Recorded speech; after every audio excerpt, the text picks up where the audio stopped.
There we go. Hello. There we go. Now we're good to go. Welcome back, guys. It is Sunday Sketchin'. It's episode 22. It's all about Aspen Comics tonight. We've already got Shawnee and Bobby Joe chilling with us. Welcome, welcome, welcome, welcome. We're just going to dive right into this. We are missing one artist. We have one artist lost to the casualty of the time zone, or not the time zone, but the time change yesterday. So Marissa will be with us as soon as she can. But we have, of course, as always, Mr. Kincaid. What's up? What's up? Doing his thing. Not quite as far ahead as usual. No, and I'll tell you why in a minute. In a minute. Okay, in a minute. It's a win for you.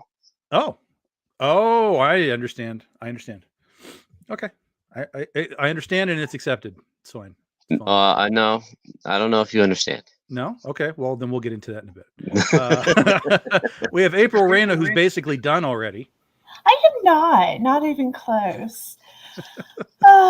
Swoon. She's so beautiful.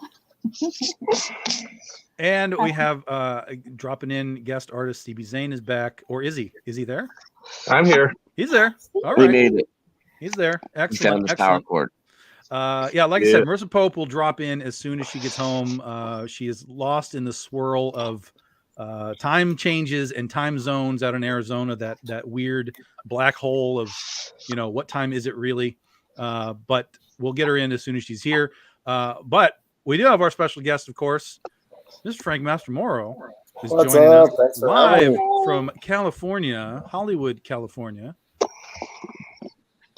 Yes. You guys are going Hollywood now, as we've heard, or trying to do the Hollywood thing. That's been 20 years in the making. We'll see. Yes. Right. It's going. We could talk about that as the night progresses, but there's lots of good stuff going on. We're excited. It's going to be fun. So awesome. Well, glad to have you here. Yeah. No, it's awesome. I know Vince was on a couple weeks ago, and he's like, "Yeah, go on Tom's show." So sorry, last week didn't work out, but this week worked good. So all good. Yeah, we do this all the time. So actually, we've been fairly regular for the last few months. We've been kind of jumping in and out, but as soon as I saw you on, I was like, we got to get these guys on to do this. And it's fun. I don't know if you've ever seen the show. Basically, these guys are going to draw your characters. We're just going to hang out, chill. It's basically like a drink and draw live with everybody else. Yep. We've got the crowd hanging out with us. They'll ask questions. They'll join the chat. But we'll go over Soulfire, which again, you're only about not even a week in to this thing. Just over a week. Just over a week. Over a week. Yeah. Yeah, we just started last Tuesday. Mm-hmm. And absolutely killing it.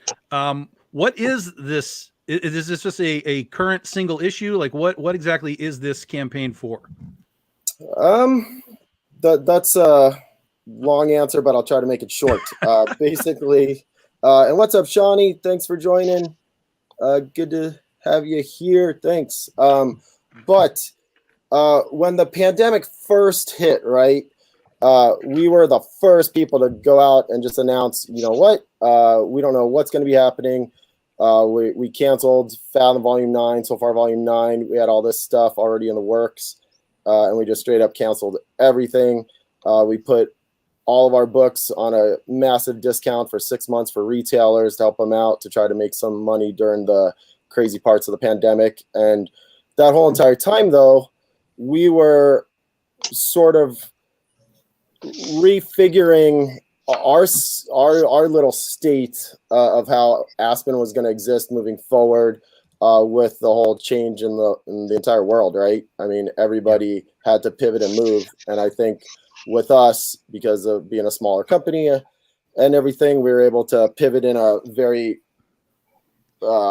organic way, I guess you'd say, right? So what this is, we during Michael Turner Creations, which was the huge, massive hardcover book campaign that we did first for Soulfire and Fathom to kind of get everybody back up to speed on those books if they didn't have them or anything, and know why those books were so special because of Mike creating them and everything. We then followed up with this huge, massive campaign, which was Fathom the Core. And it was a one-shot thing, how we were proposing it originally to fans and letting everybody know, hey, here's your next Fathom story. It's not Volume 9. It's just what's coming next. But obviously, we pulled the rug out a little bit because it wasn't just Fathom. It was Soulfire as well. And all of this, once the Soulfire core campaign is over, it leads into something else, which comes after this. So it's a 3-part thing. We were hoping to utilize the crowdfunding platform in a unique way, whereas I know similar to you and so many other people that use it so proficiently and use it so well, we wanted to try to use it as stepping stones to parlay one into the next. So in that way, if anybody, for example, didn't pick up Fathom the Core last time, there is some sprinkling of that in this campaign that you'll be able to pick up. And then likewise in the next one, if you miss both of these, you'll still be able to partake in them, and then just move forward with the one giant, huge event, which is what all this builds into. So it's a big 3-part thing that we had a lot of fun building and creating, and now we're like we're midway, I guess you'd say. so yeah, it's pretty crazy. Cool. I had no clue that all that was going on. All right, awesome. Yeah, I assumed this was just the next volumes of the book. So yeah, no, not at all. Those are still coming. Those stories are still actually written and good. We have not worked on them anymore since we stopped them once the pandemic hit, but they definitely will come back.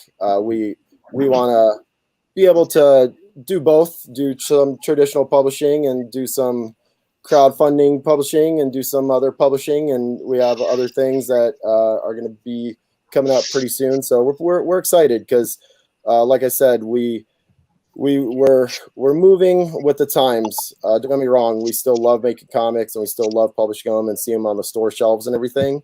But obviously that window is getting smaller, and so just like you always say, comics themselves are not dying. There's still so much to be had with them, but there's so many different ways now to do that, and traditional publishing isn't the only way anymore. So for us, it's just a matter of utilizing our abilities in the best way for how we want to put out all of our books coming up in the future.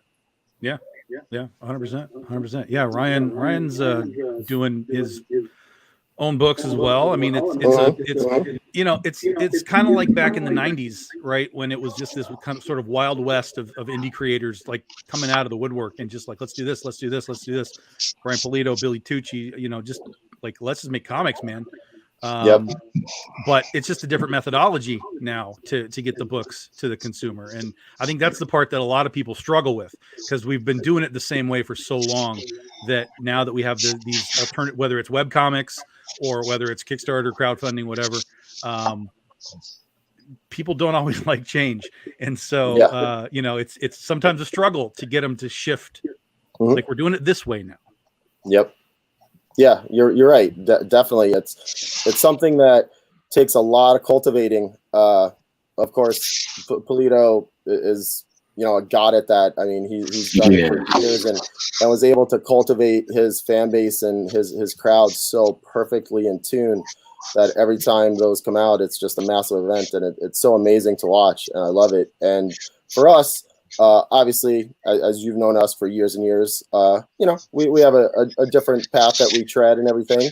No different, no better, no worse. We just try to, you know, go in different ways and pivot in other areas. But for us, our campaigns, you know, I'm super pleased. I really appreciate all the feedback we get. The biggest thing, once again, like, you know, you and I have worked so many conventions and everything together, where we're definitely a people person company. We try to be, and we try to make sure that our direct to consumer approach is spot on with our customer service and all of that. So I think in that regard, likewise, we're pretty good with that. So I'm happy because even with last year, as you and Ryan and everybody in the world experienced with delays and resourcing problems and just so many different things that were going on in the world, I truly can't even remember one person even complaining that, oh, hey, this is a week later. Hey, when are we getting this? Or blah, blah,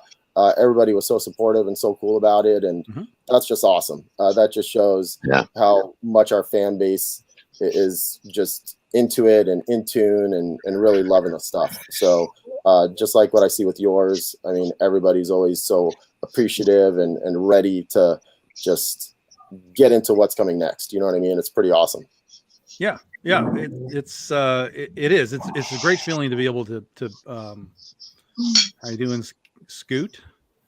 What's up, great. Scoot? It's great to work, you know, basically directly to the fans. I mean, it's the fans ultimately are the end user in any capacity anyway. So in this new world, we're really dealing us to them directly. And I think that for the most part, fans dig that because they get to know who we are, who the people are that are making these things, far more so than if it's just somebody working for a company somewhere. So yeah, I definitely see it. Yeah, for sure.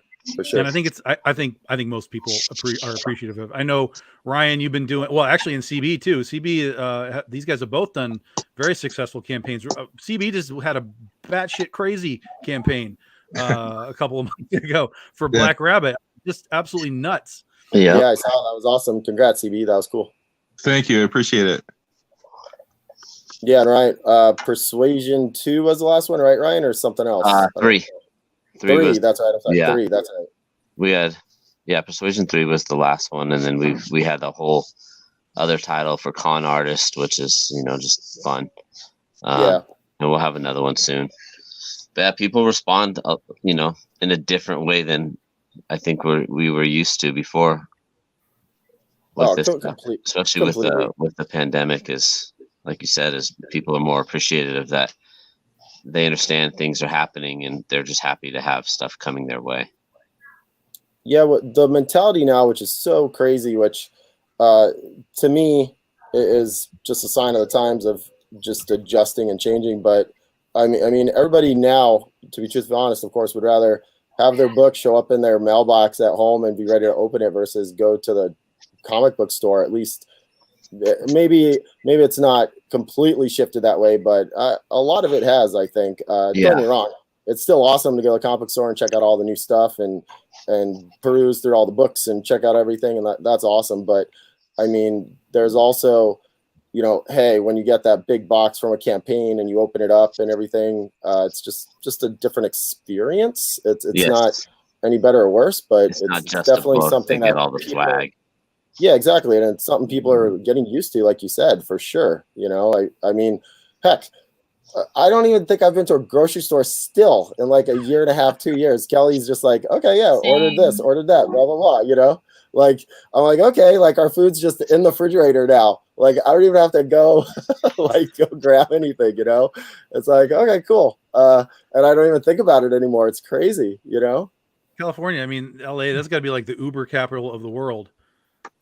I mean, you guys have to have so much Uber happening in that place, or not Uber. I'm Sorry, sure. like the Uber Eats things, the Grub Hubs and DoorDash. DoorDash. Yeah. Oh, yeah. That every day, Megan or Vince or whoever are ordering stuff here at the studio and stuff. But I'm just saying, just the way it's so easy to just order your groceries through Amazon or through this fresh or through that or or just anything now. Seriously, anything. So none of that's going away. Obviously, it'll all just adjust and change. And yeah, knock on wood. Hopefully, a lot of this bad stuff's behind us, and life will, keep getting more normal. But man, there's just so much that has changed that's not going back. So for us, we're just trying to find the sweet spot where we're going to fit into all of it. Right. Which it's definitely not easy, but it's a challenge, and it's kind of fun as well. I mean, I always look at the silver lining of stuff, and don't get me wrong, pandemic was the shittiest thing in the universe with, so many people getting sick and so many different things happening. But for us, I couldn't prevent or stop any of that stuff. So all I could do was prevent and stop things here that could make us better or do things for us that would help our company go forward. And so it's been kind of cool finding those discoveries that back then you wouldn't even have thought about. And it was just business as usual, planning 12, 15 conventions a year and just getting in that same rigmarole of, okay, next con, next this, da-da-da. And, it's been unique, and it's been a challenge, and it's been, at least we tried to make it beneficial in regards to the company. So it's been crazy, but it's definitely different. Yeah, for sure. The one thing, man, I haven't seen anybody in forever. I know you've done. What was you just did a con, right, Ryan? I did see. Here's the funny part, man, is I'm so used to like every weekend doing a show. So I'm like, yeah, I just went somewhere. But the last show I did was, God, where was I? I mean, I went to New Orleans in January. I don't think I did. Oh, I did a small one out in Florida. I did like a 1-day event out there. I think I remember seeing that. Tom, you were just at a show a couple weeks ago, right? Yeah, I did a little 1-day show down in Indiana. Yeah. I've been really minus like our normal nothing fan huge for me in a expos long and time. stuff like that. Yeah. I've been doing more like, hey, our friend's putting on a show, do you want to come? I'm like, yeah, sure. Right. Yeah, this year is still we don't have a crazy con schedule. It's not going to be too much at all, but it's okay because we don't have a whole great deal of stuff in the pipeline publishing wise, so it works out. We're definitely gearing up because next year is our 20-year anniversary, so that we're gearing up for because we do have a lot planned for that. So this is sort of the calm before the storm. So what did we do in San Diego that one year? You guys had the party. Was that the 15-year one or 10-year one? The 15-year one? Yeah, at the 15? brewery place or which place? It was the one with the waffle truck out front? Yeah, I think so. Okay, yeah, that was the 15-year one. The 15 year. That was fun. Yeah, that's fine. Yeah, we'll do something for the 20 for next summer. That'll be pretty fun. Yeah, and some pretty huge stuff that all the Fathom core and Soulfire core stuff rolls into. So looking forward to it. It should be a good time. And hopefully get back and see people and have a good time just hanging out because we haven't got to do that in a while. Chris said he never got his waffle. That's his fault. See, I remember that was kind of, people were like waiting for dull moments to like, hey, go hurry up and go get your waffle. Exactly. And see, you know what? I will fully admit I did use whatever executive privilege or whatever it's called because there was no way I was waiting in that line. So I asked when I walked out there, I asked the person in front of the line if they would get a waffle for me with the ice cream so I didn't have to wait. And thankfully they were cool about it. So I mean, you are Frank, so. Well, no, I wholeheartedly admit. I asked everybody in line if they were cool with it because I didn't want to be a jerk, even though I still felt like that. So. Just send Vince. Just send Vince. Vince, get me a waffle. Yeah, I don't even know if I can't recall if he got his or whatever, but that was pretty fun. Everybody was completely shooting down the waffle truck idea before the party, and then everybody after the party was like, "That was awesome!" Yeah, and I'm like, the waffle truck, waffles and ice cream, you can never go wrong. Yeah, that was cool. Yeah, that was fun. That was definitely a San Diego highlight. Yeah, we'll have to see what we could do this year. Then Chris said he wasn't cool with it. So he said I was cool being a jerk cutting in line, but he wasn't. That's funny. Mr. Rope. Yeah, no. So yeah, we're just over a week in, and so far campaign's going well. We have something pretty cool coming up this week that will be put into the campaign. Bunch of new things. We have a cool surprise coming up for people for St. Patrick's Day and stuff. So got a lot of cool stuff coming up in the next week or so. Should be fun. Looking forward to it. That's looking good, Bri. Well, what? Oh, that's April's. That's April, yeah. I didn't realize that was April's. Looks awesome, April. Why? Thank you. She's not even reached like super April level yet. Like she'll get out the airbrush and like glitter, and it'll be wild when it's done. Oh my cool. gosh! I appreciate that you remembered the eye tattoos and the back tattoo because a lot of people always forget those. Mm-hmm. You can't forget the eye tattoos. It's like key element right there. I know. Do you know we're horrible? No matter how many times I've seen that, I try to proof stuff. There's been, I think, 2 or 3 times where we've published things and we look at it, we're like, oh my God, we completely forgot the eye tattoos, or we forgot to tell whoever's piece it was, whatever, to put them in or whatever. And we're like, oh my God. Oh, we all have those stories. It's insane. Yeah, I've done that. We did CB and I did a Goth Day book last year, and we had some sketch covers done. So I gave one to Dan Mendoza, and I was like, just do whatever you want to do out of the book. It doesn't matter. So he decided to do catnip. So he looks through the book and he finds a reference for catnip and brings it back. And I'm looking at it. And I'm like, oh, this looks great. And I'm like, oh, dude, you forgot her ears. And he was like, what are you talking about? She doesn't have them. And I was like, oh yeah, she's got ears. And so he opens up the book that I gave him for reference, and he finds the one panel in the entire book that CB forgot to put ears on. Oh no. That's hilarious. And thanks for throwing me under the bus, Tom. Of course. What are friends for? You're right. Well, listen, I threw myself under the bus too, because I'm the one that edited the art, and I'm like, this is fine. So go ahead. It's okay. Gus was like threatening Frank to like making log mental in. notes of don't do that. Yeah, Gus was just threatening to log in to throw me under the bus. The fact that I had started before the show, and I was just like, I don't think anybody's gonna care. I do that crap all the time. The only reason I'm not ahead of the game, and this is why I said, Tom, this is for you. I went and saw the Batman, and I'm going to tell you that you were right.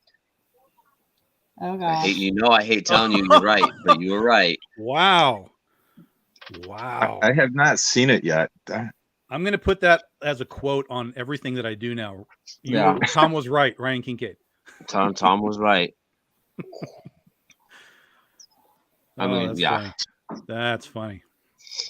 That, and I'm lagging today anyways because the time change screwed us up when we were at the bar till 3 a.m, and we're like, oh, it's actually 4 now. This was not a bright idea. We had a sleepover at the house last night, and I woke up going, oh my God, I forgot that there was a time zone change, and I still need to feed the girls breakfast before their parents pick them up. I'm like, oh my God. An hour behind schedule. Nope, I blame all mine on Shannon because I was ready to go home and she was like, "Don't be lame. We're all out having fun. We're going somewhere else." I was like, "All right, whatever you say, baby." Yeah. That's funny. I was just excited because by the time I woke up and everything, and I forgot time change too. I put on and the basketball was already on. I was like, yes. So I was pretty excited. We watching college? No, the Nets game. That was a big game. So it was New York versus New York. So, and there's all craziness because Kyrie isn't vaccinated, but he's still able to go in and watch the games, but he can't play in the games because the mayor has different stipulations for if you're a working person in the state versus a private person, going to event. So there's a huge controversy with all of that today. That's still going on? What's up? I said that's still going on? Gosh. Yeah. Hopefully all of that will pass soon, but yep, for the time being, it's still a pretty big thing out there. So here, all of our stuff lifted, but I don't even know. Some stores still have it, some don't. Yeah, some private stores I've heard, because my family's still out there, are still enforcing it in their shops, but other places are not. Like I know Disney just dropped theirs. Yeah, that's what I heard. Yeah, the state mandates are basically gone, but stores can still decide what they want for their own individual place. Yeah, so whatever. If they're like, need a mask, I'm like, fine. If you don't need a mask, I'm like, okay. Like, whatever. I don't care. I'm good with it. Yeah, you just tell me what I'm supposed to be doing to get in the store. Yeah. I don't care. I'm not going to start yelling at people for no reason just because I don't feel like putting a mask on for a minute. I need my waffles. Yeah. Yeah. But that's cool, CB. Thank you. I like the hair. Yeah, I wanted something whimsical and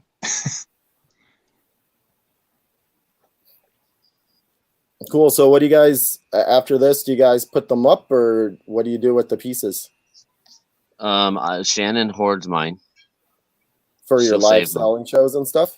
Yeah.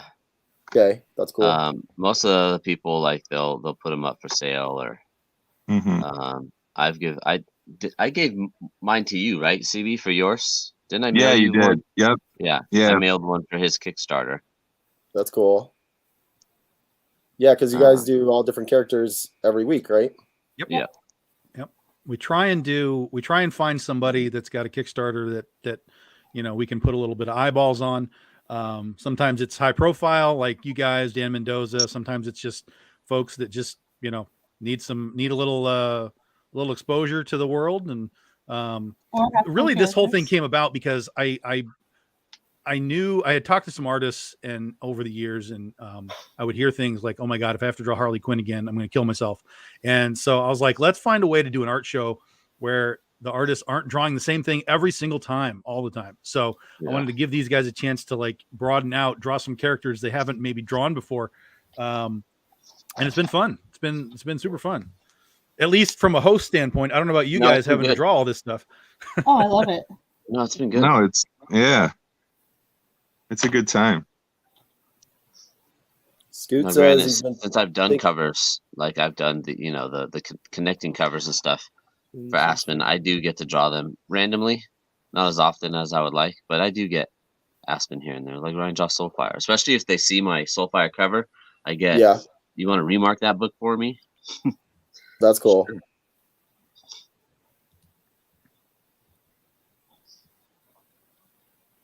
Yeah, cool. Looking good. Hey, there's Ryan's. Yeah, I don't want to mess up the third piece of this, anything you can tell us yet, or are we waiting on, or do we have to wait for the official announcement? Great question. No. Obviously it all bleeds together, right? So Fathom the Core went to Soulfire the Core. So putting 2 to 2 together, obviously Bubblegun is next, right? Exactly. Giant Bubblegun core crossover. But no, it'll be a lot of things out of here, and we didn't even really announce that there's a third thing coming yet. Well, you heard it here first. Yeah, because we're still kind of finalizing everything of how it'll work. We're not certain of the time frame just yet because we do have a few other things cooking that might have adjustments needed for it. which is fine. But yeah, what's cool is if you've never read Fathom, if you've never read Soulfire, because man, Fathom next year, aside from being Aspen's 20th anniversary, it'll be 25 for Fathom and 20 for Soulfire. So it's always pretty cool that all of our anniversaries always coincide on the same years. So next year is 25 years for Fathom. So we have a huge thing planned potentially for that. 20 years for Soulfire, 20 years for Aspen. And so Fathom the Core, Soulfire the Core, we made them specifically to be standalone, yet still have underlying story elements that could lead to something else. So if you only read Fathom the Core, that's okay. But if you read Soulfire the Core, then you know more. And it's 99% a Soulfire story with a little bit of stuff sprinkled into it. And then what comes next will be the next natural progression from there.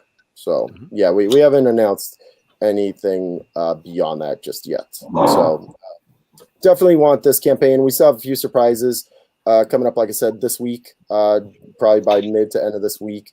And then the following week, we have something really cool coming into the campaign. And then it'll already be the final week by that point or so. We do a cool countdown thing. That's a lot of fun, where for the final week of the campaign, we drop different stuff in every single day just to kind of enhance the value and give people more stuff and just have it be pretty fun. So we have an entire schedule built for all that stuff. And then once we end in early April, then fulfillment should be in June. That's what we put. June, July is what we're shooting for. So should be pretty good. I was bummed because our Fathom fulfillment didn't get fulfilled exactly how I was anticipating, but happens. What's up? It happens. Well, I don't know about you guys, but we got completely caught at the end of basically the end of our campaign. We were caught at the very beginning of the worst part of the resourcing problems with all the printing when DC and Marvel were canceling books and not being able to get stuff done and everything. And our stuff was at the printers. And then about 2 weeks later, when the books normally are at our warehouse, I got a letter saying in an email, sorry, we removed your book from the schedule. And I'm like, what? Like, it's been 2 weeks and I was already expecting this, and we're fulfilling this month in September. And it took 20 years, once again, like we talked earlier, 20 years of just knowing, okay, this is how it works, and this is when we send out our books, and this is when we get them in, and this is when we ship them out. And we've done it like this for just about 20 years. And at that point in time, they were like, nope, everything you knew is completely out the window. This is now what's happening, and this is now when you're getting your books, and this is now what it costs. And completely flipped everything upside down. And so shifting with that wasn't fun, but thankfully made it through, got everything fulfilled. And so now with this one, we tried to prevent any of that. We tried to get all of our stuff done early, challenge coins, or the portfolio box, or all the different things that we're offering for fans that we normally would wait to get orders on after the campaign. I took the dive, and I hopefully anticipated properly for numbers, and we already got the stuff made, and it's already in house, and we're already good to go. So the only thing that will be the last thing waiting on is just the book. So once the book comes out, then bam, we ship. So I'm pretty excited about that, because it was definitely a big investment to get all this stuff done ahead of time, but I think it'll pay off because we'll be able to get all of our packages and everything out to backers much quicker and sooner, and everything's already there. Everything's already being prepackaged. We try to put all the stretch goals together in just little packets and get everything done ahead of time. So I'm happy about that. The team at Aspen Store is really good with getting all that stuff done. So it hopefully will be a really good experience and make up for the delays that unfortunately we couldn't do anything about end of last year when all that stuff was going haywire. There's still ships in the water out here waiting, but thankfully it's nothing like it was before, Oh yeah. I see most people are okay with delays and stuff as long as it's like openly communicated. Totally. Anytime something happened, we'd literally post like, well, apparently this is still sitting in the water. So here's your update. And everyone would respond like, thanks for the update. I never got like, hey man, where's my chit? Yeah, 1,000,000% correct. That's why no matter if it's good news, bad news, whatever, I do the lives every Tuesday, every Thursday, twice a week. Give people updates. We'll send out the emailers. We send them out through our Aspen Store newsletter. I mean, we try not to let there be any stone unturned with communicating out to fans and to buyers and to consumers and everybody in between of what's happening, when it's happening, and there you go. You know what I mean? So yeah, I'm really happy you do that too, because it's just so, man, it's just so the right thing to do, right? Just let people know whether it's good or bad. Yeah, people don't care as long as they're like kept in the loop. Because I guess, I didn't do the Kickstarter thing for a long time. And it wasn't until afterwards where people were asking certain questions. And I was like, is this really a thing? And people, friends of mine that, buy a lot of stuff from almost everyone at the time were like, oh man, I'm still waiting on this campaign. I'm still waiting for this. And we get no like updates. I'm like, oh, hell no. And dude, as a buyer myself, I'd be like, I want to know what's going on. Horrible. Do you know? Yeah. Full disclosure. I pledged to a Kickstarter campaign years ago. Years ago. It was for these monthly marshmallow subscriptions. I bought it for Mark Roslin here at work, because it was this crazy thing where you got once a month, they sent you these different flavored marshmallows, which was just hilarious. And I'm like, okay, I got to do this. So pledged to it. Didn't hear anything, nothing. And I'm like, what is happening? And we never got our marshmallows. And I was so bummed, because years and years later, I'm like, you know what? We're not having a marshmallow debacle. There's no way that we're not letting people know what's going on, whether it's good or bad. I'm going to make sure we communicate well. And, hopefully most of the time the news is positive and we always have something good to tell people. But you know what? If it's bad news, tell them. Everybody, like you said, is going to understand. It's not as if we're the only company on the planet that might be having a delay for some reason or something, right? So it just makes sense to be right up front with everybody, and I think people appreciate that more. Just like you said, everybody's like, cool, at least I know what's going on and where my $20 or $200 or $2,000, however much they pledged for, where it's at. That's the biggest thing. When you have somebody's money, you don't ever want to not give them an answer, whether it's good or bad. You just want to fill them in and let them know, hey, you got their back. You're good. We're going to be getting this to you as soon as possible. Bam, this is the reason, or whatever. So thankfully, over the last year and a half, 2 years, I think we've cultivated a good rapport with all of that. It's definitely something that takes time. You know what I mean? You guys have done so many campaigns that, all your fans and all the people out there that support them, I think completely are in that same boat, right? Because you guys are so good at communicating. But man, just like you said, there's some campaigns you'll look on there have been updates for months and people are like, what's happening? Just, can we get an answer? And I'm like, man, like, reply. just put a post up. Just let people know what's happening. Like, it's bizarre. That's bizarre when people go radio silent. I just don't understand it. It's whatever. That's not us. So I don't know that mindset, but believe me, I'm not the quickest at replying to emails sometimes and things like that. But when it comes to a campaign or something to that effect, I try to get back to people, or we try to answer as soon as we can and let people know. That way there's never you don't want to put that doubt in people's minds, because then if it sits there, all of a sudden your next campaign comes up and like, well, we never heard back on the other one. Why should I support this one? Right. Exactly. Just leads to nothing good in my mind. No, I've heard too many of those horror stories. Yeah. And there's been such incredible campaigns in the past that you would think, oh man, believe me, I know you might have gotten more backers than you expected. I know the fulfillment's tougher than you expected or something, but don't just go completely AWOL. Like, at least let them know what's happening. Like, it's just whatever. Like I said, just doesn't seem like a good way to run a business or get your stuff out to the comic community when, just like you said earlier, Tom, there's never been a better, more opportunistic time for a comic book creator to get a comic book out than right now, with all the different crowdfunding, with all the different print on demand options, with so many different things. I mean, you have to keep absolutely zero inventory if you don't want to get a comic book made. You know what I mean? Right.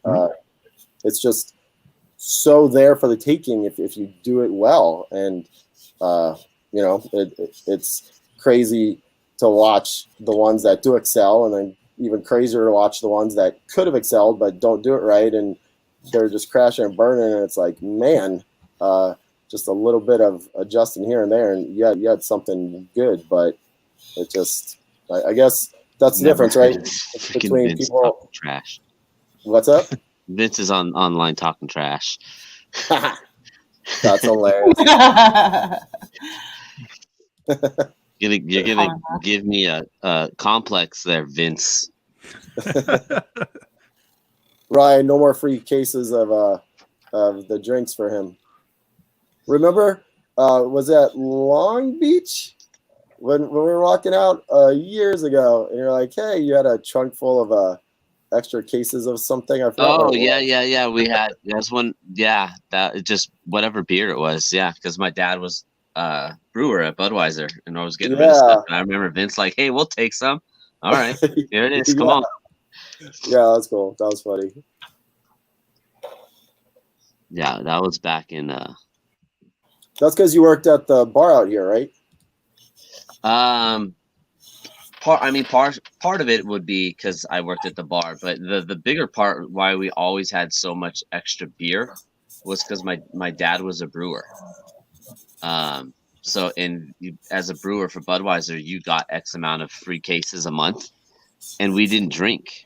Like, my dad never drank, so it all just literally piled up. He'd get everything, and he's like, hey, get rid of all this beer. I was like, I don't drink it, but I'm pretty sure some of the guys I know do. That's crazy, getting all of that, and it's not that he would use it. You know what I mean? Yeah. At one time, we had 96 cases of beer in our garage. Oh, my gosh. Yeah. Like, half of our garage was just like a pallet of beer that we didn't drink. So you were you were living the song, 96 cases of beer on the wall. Yeah, pretty much. Okay. Take 10 of them down, give them around.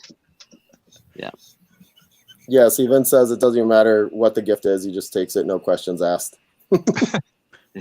It's like, we'll find it at home. Don't worry. Exactly. Hey, David Paul's on. What's up, David? Yeah, Robert Fraga says that changes the beer song completely. I agree.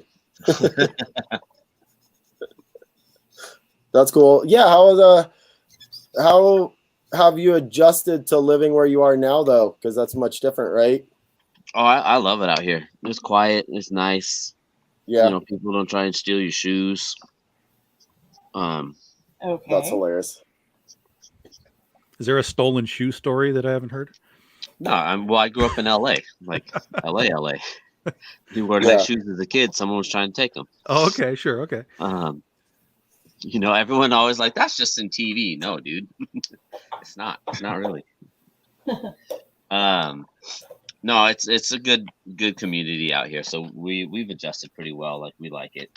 Like, I'm actually going back out there for WonderCon, and I haven't been back to California except for a funeral in 3 years, almost 3 years, because of the pandemic. I'm like, man, I don't even know what to expect anymore. Like, I don't even know what to do. Normally, I'm like, I have a whole game plan. I'm gonna go here. I'm gonna do this. I can go see this person. Now I'm like, what am I doing? What am I going out for? I'm just gonna go to the hotel. Hope they have halfway decent Wi-Fi. WonderCon's coming up soon. First week of April, right? Yeah. The first, second, and third. So I'm gonna go out there. I'll probably go. My cousin works at Disneyland, so I'll go see her at Disneyland. But yeah, no, we like it. It's just a lot of quietness and friendly people, and I can draw and not work at the bar. You know, Good times. Rob Slower says people pace, get definitely. a different pace. Yeah. Yeah. Yeah. I guess just growing up, out there. I mean, you know how it is every day, Frank. If you're not out of the shop at whatever time and get on the highway, you're going to get stuck in traffic. If you're not doing this at a certain time, you're screwed. So everyone's always like in that hurry to beat the other guy. Yeah. And it's like out here, like I haven't been in a rush for so long. People are just That's like, cool. It's okay.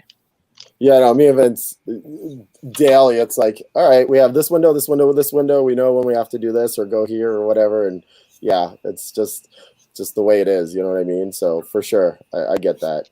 Plan your daily tasks around the 405 traffic. Yep. Vince broke down on the 405 the other day. He was in danger for a little bit because his radiator hose broke and he was on the side and he was right where the 105 and the 405 intersect right there. Oh yeah. And some guy, he said, completely probably of course missed the 105 exit and swerved where Vince was on the highway and almost clipped him while he was on the side. So he's like, okay, I need to get out of here because it wasn't definitely not a safe place to be on the side of the 405. No, with people doing 70, 80, 90 miles an hour. So yeah, because they don't pay attention. It's like Elf, man. The yellow ones don't stop; they just keep going. Yeah. You see that car? What car? Agreed. Yeah. Yeah, Vince said he was the new lead in the new Final Destination 405 movie. Yeah, see, cool. Yeah, I don't miss that. Anytime I drive in traffic out there, I'm like, damn, that's why I moved. That's right. Okay. What big city are you by? Where are you again? I'm in Kansas City. Like Kansas City proper? Yeah. Okay. I'm in a suburb, but I live like I'm off the main freeway. I can get to downtown KC in 20 minutes. Okay. So yeah, it's nice and easy out here. Cool. No, that's cool. Yeah, I know you moved a while ago, but I don't think I ever asked you about it. So yeah, my dogs are going nuts because everyone just got in the hot tub.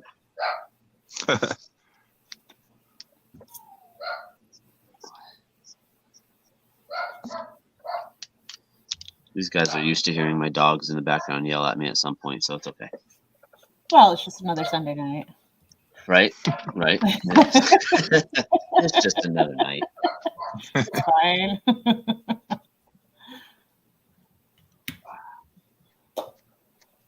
all the guys are still feeling sick. Hope you guys feel better, David and Rob.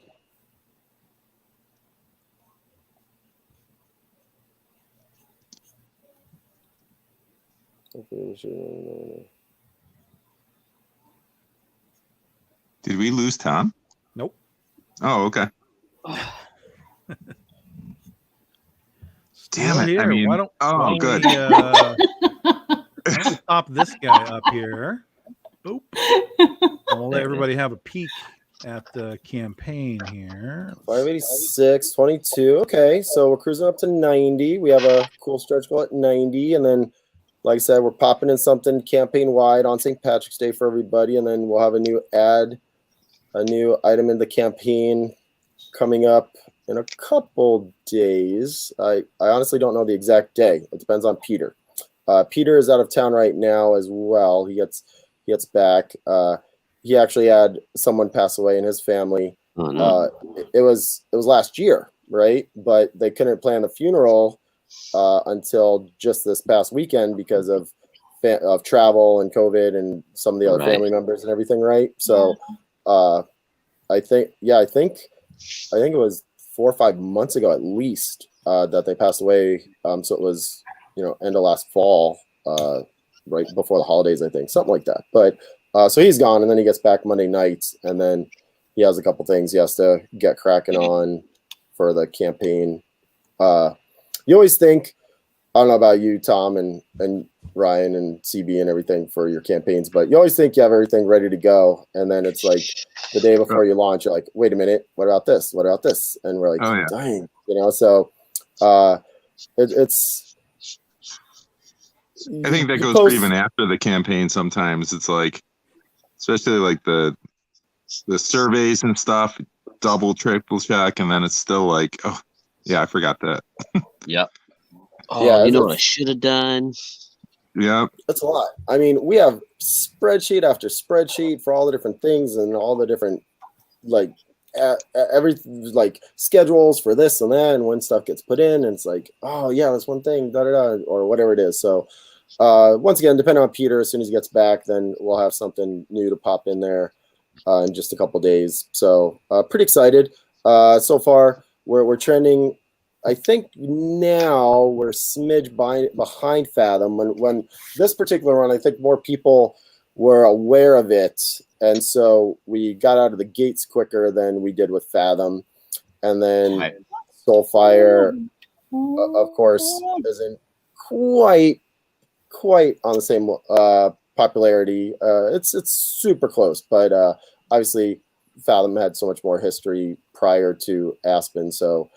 The Fathom campaign, I think we're within small percentage though, which is great. And then hopefully we'll end right around where Fathom was, which was good. We got some really huge surprises for the end of the campaign and stuff to give to people. So it's always a lot of fun. We have a good time. I don't know about you guys, but trying to think of different things that aren't just for comics. It's pretty fun. We always do a brainstorming session on one of our live feeds where we'll ask people what they want to see, and oh my gosh, we'll get the craziest stuff. From like things for your car. Like one of them which was cool was like the thing around your license plate. License plate. Yeah. Oh yeah, license plate frame. Yeah. For this campaign. We did our first puzzle. We did a 1,000-piece Soulfire puzzle, which was pretty cool because we've always been wanting to make a puzzle. And then one thing that I was trying to get in this campaign, which, man, I was fighting for it, was oven mitts. I really wanted oven mitts for Soulfire to have them be all super cool with all the Soulfire stuff on oven mitts because I thought it would work perfectly, but it wasn't in the cards because I didn't realize how many oven mitts you got to make for because I guess they wanted them to be in a pair. You got a pair, not a single one or whatever. I don't know. Oh. What are we doing with 10,000 oven mitts? Exactly. Like I was fine with a couple hundred or 5, whatever, but man, I couldn't make a couple thousand of them. That was too much. Yeah. So oven mitts go to were a con, you get free oven mitts. Yeah, that would have been fun. And then just having what we really dig is having the Soulfire trading cards for the very first time. That's pretty cool because all the trading cards have been a pleasant part of the campaign for Fathom the Core and Soulfire the Core. So that's pretty fun. Creating all new crazy cards and stuff. Vince has always collected tons of sports cards, and so have I. So we'll always pick all different crazy ones that have different effects or different things on them and see what we can do. You know what I mean? Yeah. So that's pretty fun. That's the fun part, right? Is creating all different things and making new stuff that hasn't come before. You know what I mean? Like Tom, congrats on your action figure because I bet that was awesome when that got fulfilled. And now knowing that when you go to cons and when you're at home and you're chilling, you just have some super cool critter action figures, right? So it's awesome. You know what I mean? It's a really cool feeling to just have different things that never existed before and now they do. You know what I mean? Yeah, 100%. Yeah, 100%. Good stuff. So let's take a little bit here and hey, Marissa, I think that might be you.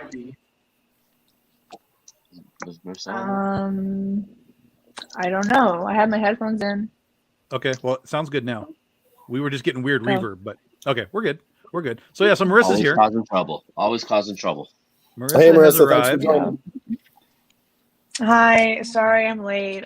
Because somebody told me the time change wasn't until tonight, Oh, so I'm an hour late. Yeah, it's always on Sunday, but it's like Early 2 in the morning Saturday Sunday. night. of Sunday. Yeah. Yeah. Yeah. Well, I I'm haven't a bar lived. dude. I know. I wish I they would haven't just do lived away with in- that. I haven't lived in a state where we have time change in like almost 10 years. So I'm so out of the loop on like time change now. Like, what's this time thing you talk about?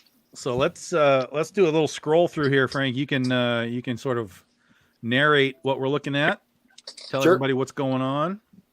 Sure. So right there, we try to just give updates throughout the campaign as we hit different benchmarks, as we introduce different things that will get updated every couple days as stretch goals are unlocked or things like that. So it's just a quick little easy way for people to see what's happening with the campaign so far up to this point. So pretty self-explanatory, and then all the different elite upgrades that we just pop into different campaigns to add value to stuff. So yeah, that gets updated pretty much every couple days. So our intro with Anazin, one of our new characters. Obviously, a lot of that stuff from the core is still under wraps, and in Fathom the Core, not too much was introduced of it except for her, and you got a small glimpse of what's to come. Soulfire, without giving any spoilers really, because I'm trying to avoid that, but there's definitely a lot more. There's a lot more, and Peter already put a huge spoiler right on his cover that he did for the campaign, so whatever. he already spoiled a lot. He's Tom Holland of the group, huh? Yeah, exactly. So quick company intro, of course, just about who we are, what we got going on, a lot of different books that we've put out. We give people, if you've never read Fathom or Soulfire or any of our books before, right there, you could just download 3 of them for free immediately to check them out. Mm-hmm. That way you can peruse through and see what you want.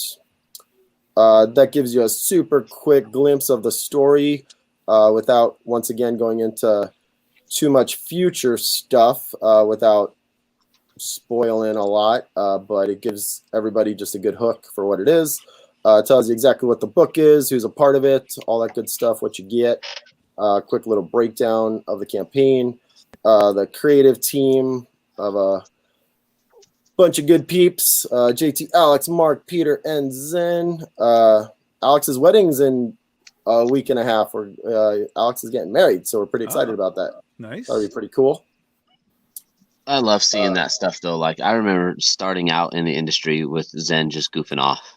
Yeah. And now, seeing that he's on all your books is awesome. I'll give it to him. He's definitely brought his skill level way up, for sure. He's done some much improving on all the books and everything. He does a good job now, so that's cool. So this is some preview pages. Just give people a glimpse of what you'll be getting. We didn't put up anything too crazy that'll spoil it, but just a cool first opening sequence with Mal and the gang fighting this giant dragon.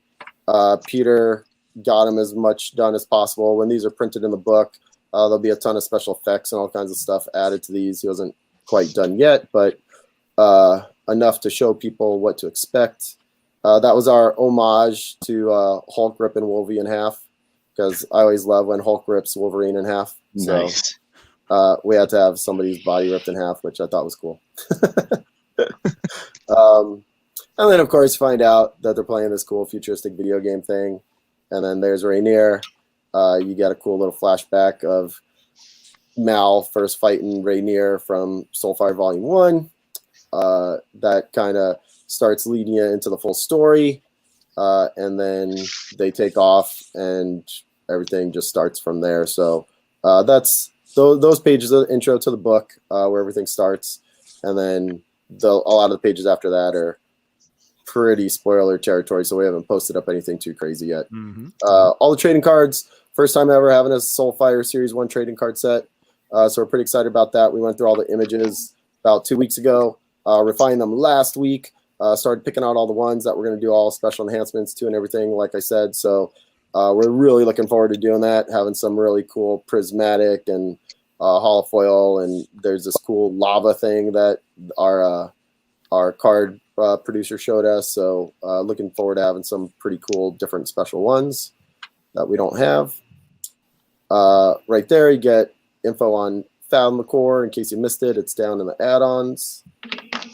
And then you get to all the different reward tiers. So all is pretty self-explanatory. The digital, just for $6 if you want to check it out. Early bird special, completely sold out.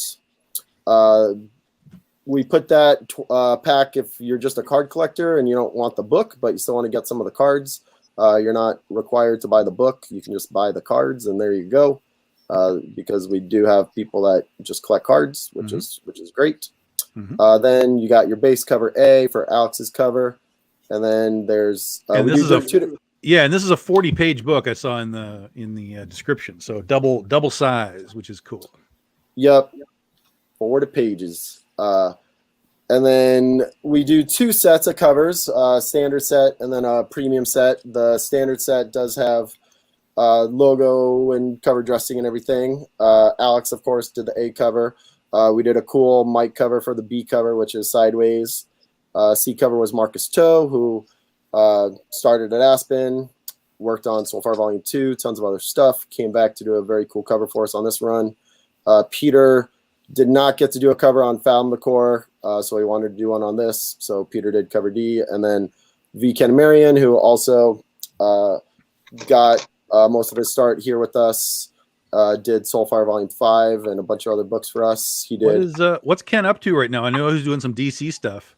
Yeah, he's been working on a bunch of DC stuff, and he has a brand new project that's coming up that I don't think is announced yet. He was telling me about it, but I think it's coming up this spring or summer. Okay. So he's been killing it. He's doing such a good job, and we were really happy that he was able to pop in and get a cover for this. All of our campaigns, honestly, we tried to, hold true with what is expected from Aspen, but also really push the envelope and have, on occasion, different people or different artists or different things in the campaign that you necessarily wouldn't expect from us. So we have so many friends and so many people that we know in the industry that we would love to have do stuff for us, but obviously it can't just be cover after cover after cover. It's so hard, right? Because you got to draw the line somewhere. Yep. So there's the pack. If you want to get all 5, save $15. And we just elite upgraded that, so anybody who pledges for that collection now gets the Turner trading card just in that collection. Anywhere that the Mike cover is in any of the packs or any of the collections, now you'll get the Turner trading card with it. So that was one of our first elite upgrades to the campaign because you get it for free. Those are all premium covers. Premium cover F by Sia bless you. Thank premium you. cover G by Kendrick Lim. H by Tal. It was cool getting Tal to be able to do a piece. Cover I by Tanya Lehu, who is, of course, J. Scott Campbell's better half. She's an incredible artist, and it was great that Tanya was able to do a cover. That came out great. Yeah, she did such a good job. And then the J cover by Alex to close it out. So Alex kind of bookends it, right? He does the A cover, he does the J cover. So that way it's all bookended. Then you got the collection right there of all 5 if you want to get all 5 of the premium covers. Then the next collection is, I want to get all 10 of them, so you can get the 5 standard and the 5 premium. And then that one is elite upgraded with the trading card. That way you get that free with that pack. Whether you've already pre-pledged on it or you haven't pledged yet, everybody will get it. Our mystery tier, so basically those are the 5 standard covers. They're all virgin, no cover dress, and they're all holofoil versions. So you get one of the 5. You also get one of the 3 challenge coins. You also get a signed trading card by the whole team, which is the first appearance of Grace's new costume. And then you get a very cool Soulfire mystery item, which we always try to hook everybody up for. So it's a pretty awesome mystery tier. A lot of people really dig them. The coins turned out great. We already have them in-house, so they look really cool. And then, of course, the holofoil covers, we use I think 120-pound cardstock, and they're crazy. They're heavy. It's like, dang, this is a heavy book, but they come out cool. So thankfully they look nice. The $40 tier, that's Mike's holofoil cover. So that's standalone. If people want to get that, just standalone. It's only on Kickstarter. We won't have that anywhere else. Likewise, the $50 tier is the lenticular cover. Coming up next, and Alex and Mark and Peter put those two images together to make sure they work really nice. Then the metal cover, which is the first time we ever remastered the original Soulfire Volume 5 cover. That one's doing really cool. Thankfully, a lot of people really dig that cover, so it's looking good. So that's the metal cover. Then That's a hard cover to not want. Yeah. Thankfully, it worked, and it once again, this campaign kind of mirrors the Fathom, the core campaign, but just obviously it's all Soulfire. So the Fathom one was the first time Aspen ever turned into water underneath, and so that one, we thought that one was the perfect complement to it. What is that? The 14 covers. So basically, that's just the mega collection where you get all 14 covers. You'll get the 10 standard, 5 standard, 5 premium, plus the holofoil, lenticular, metal, and then you also get a blank sketch cover with that one as well. So you get 14 covers for that one, and it was Elite upgraded. You had me sold that sketch cover. Yep. Right. Yeah, a lot of those. Easy. Yeah, a lot of those. We get tons of people saying, "Hey, can I get 5 of these, 10 of these?" Blah blah. So we did do 2 retailer tiers because a lot of retailers we know were asking us. So basically, it's all half price. You just got to give us your retailer number and everything. But you can either get the standards or the premiums for the regular covers. So that way, if anybody wants to stock those, they're available. Then that's the retailer artist cover, which I think we already have close to 10 now, because you get 200 copies of your own book that Ryan's very familiar with because he's done those with us plenty of times in the past. Oh, I'm about to do that. I was going to ask you later on if that was available. Totally. Of course. Looks like I'm about to have to do that. So that's we felt with all the discussions we've had with you and with tons of other people, we felt that was a very fair price. Basically, $3 a book, and if you want the cover, we'll provide it to you. That's the one that Alex does. So we have had a few retailers ask what it is, and that's it. And then obviously, Peter and Mark will design it, recolor it, make it specific to each individual retailer store or online store, whatever. And then I will say on the Fathom, the core, we had 14, 16. I forgot how many we had people total by the end. Not a single person picked Alex's cover. Not that it was a bad cover, but everybody just used either their an artist they wanted to use, or it was a artist like Ryan or something like that, where they just used their own covers, which was great. So we try to be super cool with that, give people the ability to make their own and have their own cover of the book. So that's what that tier is, and I get tons of questions on that one, but it definitely is cool because having so many people is very appreciative with so many people wanting to do it, and then it of course just helps us because if all those books are sitting on their table and on their web store and everything, it's just more advertisement for the book, which is fantastic. Yep. So skateboard decks, we did the 3 Fathom ones. Let me step back. So we did 6 skateboard decks about 8-9 years ago. We had them at Comic-Con one year and they were gone. I messed up. I oversold them and we had to send some that we had here. And I'm actually short. I don't even think we have one at all. I don't even have one left because they were just gone. So we brought back skateboard decks for the Fathom the Core. We did 3. There was a Mike one, and Alex one, and then J. Scott Campbell. And then for this one, we did Mike and Alex, and then we did the Jim Lee one because it just worked perfectly on the skateboard deck. So those 3. are available in this campaign, either single or as a set.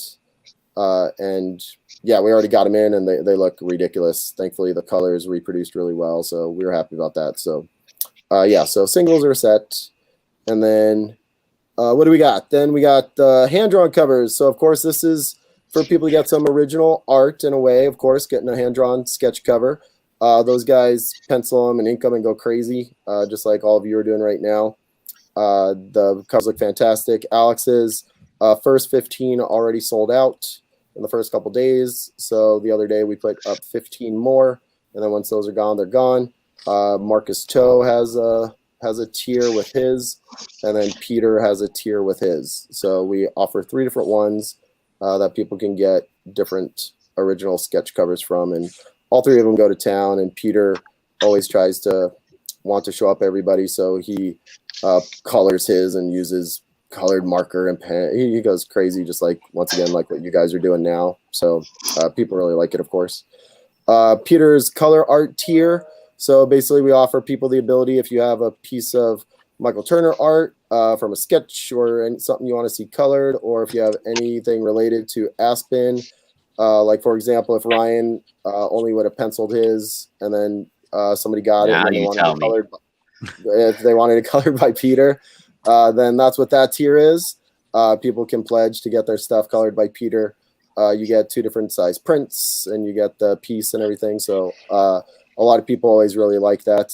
It's funny, it does okay while we're live, and then after the campaign's over, we always have people take all the other extra spots, because I get people emailing, hey, is this still available? Is this? And then we'll get all the pieces in for Peter, and then he has to color them all, and he's like, where's it? It's funny because it's always from different artists or different people, but he has fun though, because it's just people bombarded with stuff. Stuff he's never colored before, so it's fun. So that is our giant portfolio box. We made, don't know if you guys remember, years and years and years ago, we were at Top Cow. We had licensed out the Tomb Raider Witchblade comic book in Germany, and they made a giant portfolio box with all of the pages. They were full size, and they were actually bigger than 13 by 19. They were these huge boxes that people would bring to shows every once in a while, and I wanted to make an updated version of that. So we made it 13 by 19, so it fit all the prints that we've made now over the years and everything. Yet still make it cool and limited. So it has this really cool sleeve, and then it has all the original pages printed full size with all the lettering on them. And there's space in the box for people to put other prints in it. So we did a Fathom one, and then we came back with the Soulfire one. That way they match. You get a individually numbered COA with them, and you get all the pages, and so they turned out really nice. I was really happy. It was completely engineered from the ground up with just a brand new box that was made. The cover is all hollow foil, and then the sleeve fits over it nicely. So it's pretty cool. I like it. A lot of people when they see them, they're like, "Whoa, that's pretty cool." So happy about that. And then, of course, that's our biggest thing on the campaign, where you get basically everything. You get all the books. You get the Soulfire portfolio. You get all the exclusives. You get some cards. You get everything. So if you want everything, there you go. So that's the full mammer jammer. Add-ons. We got a cool Soulfire patch.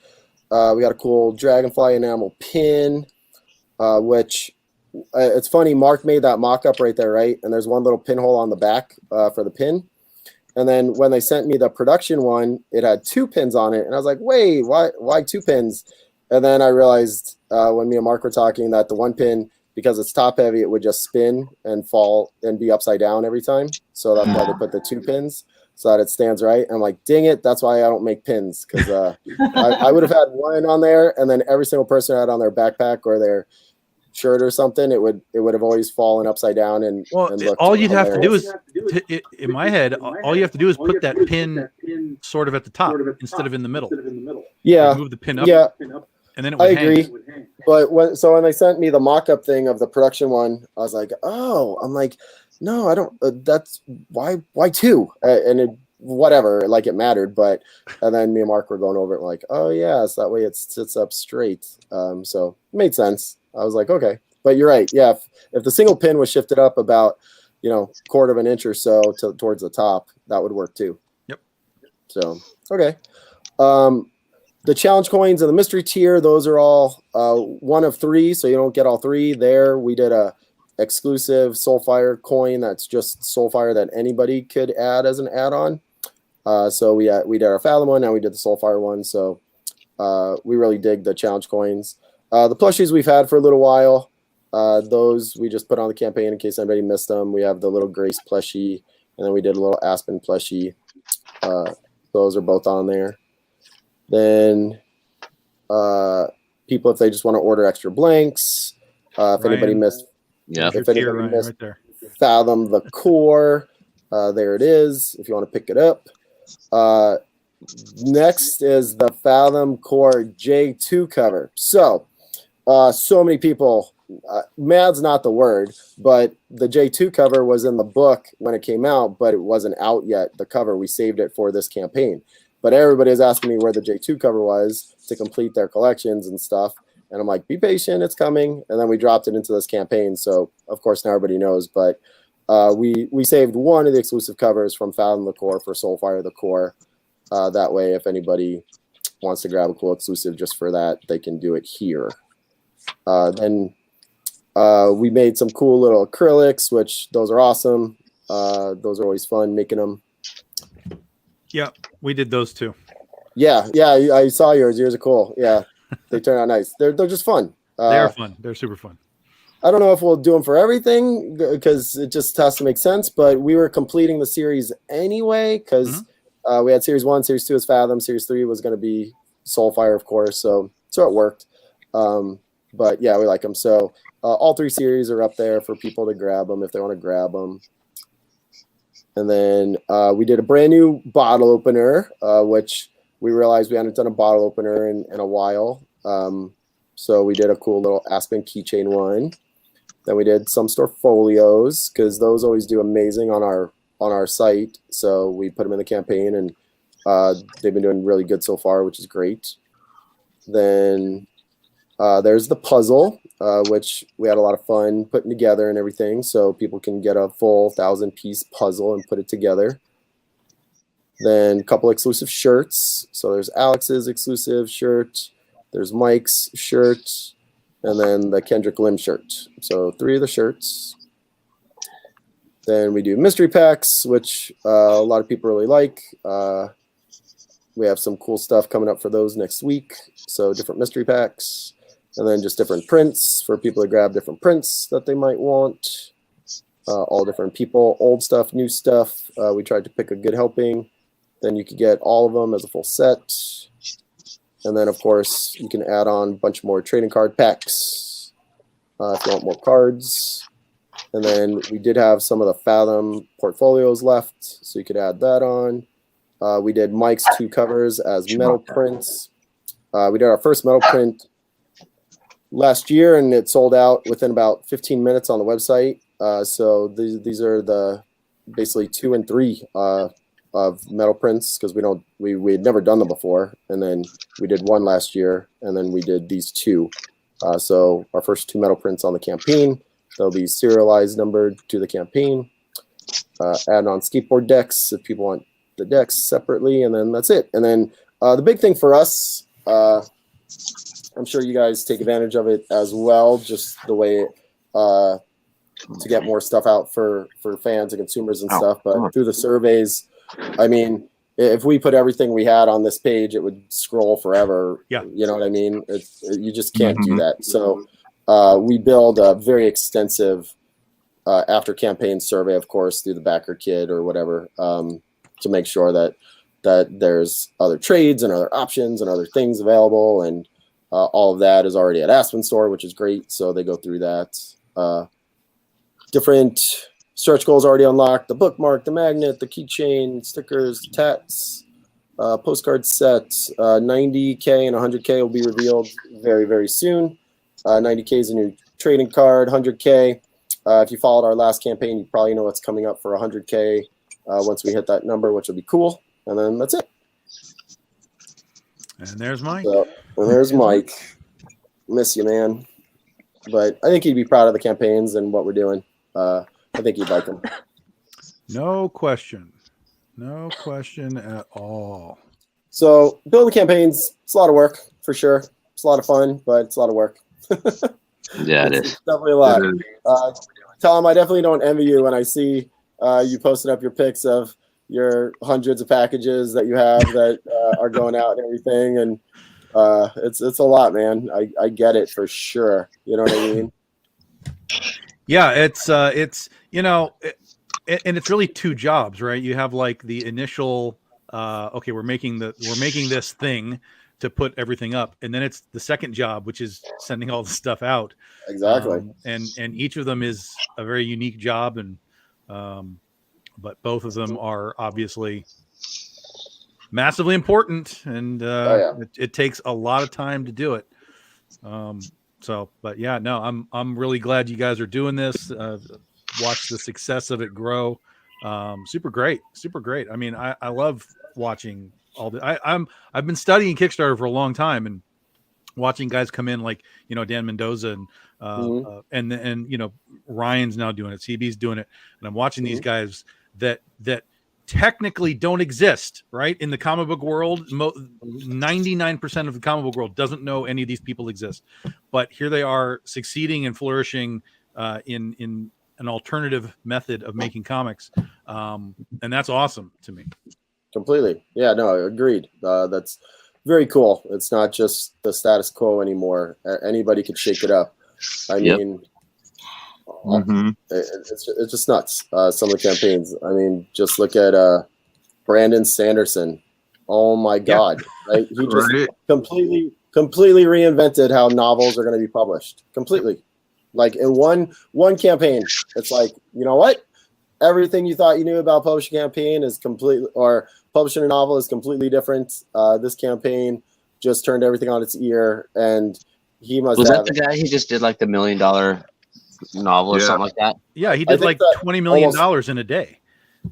Yeah, it's the highest campaign now ever on Kickstarter. I think it should be over 30 by now. The last time I looked at it, was around 28. But yeah, for 4 books that he didn't even announce the titles or what they are or anything. Just here you go, sign up for these and you'll get them all next year. And that's pretty amazing. You know, it's sort of the Brian Polito method, right? He did the same thing. He built himself up writing books, novels. He's supposed, I guess, I didn't know who he was. I guess he's the guy who's supposed to be doing Wheel of Time stuff now. So he's connected, he's got that fan base. It would be like J.K. Rowling coming to Kickstarter and, doing a Harry Potter book. It would be like $1 billion would happen, And so a lot of people are just figuring out, like, look, the gatekeeper method of a publisher or a distributor or it's not the real world anymore. I mean, it is, but it's not the only world anymore. It's not the only option. Yeah. Basically, the game's just changed. That's it. I mean, if his publisher, for example, was like, you know what? Yeah, these 4 novels are pretty cool, but I don't know if we have it in the schedule to publish them, or we'll probably wait, or da-da-da. And he's like, you know what? Okay. And once again, I'm not saying this is what happened, but I'm just saying, his thought process was, okay, well, you know what? No problem. I'm just going to go put them up all together and offer them all in one fell swoop, and let's see what happens. And man, it was pretty incredible to see. I mean, we had that up on the screen, and the number just kept going. It was like watching a pinball game. It didn't stop. Seriously, yeah, exactly. Well, it literally crashed Kickstarter.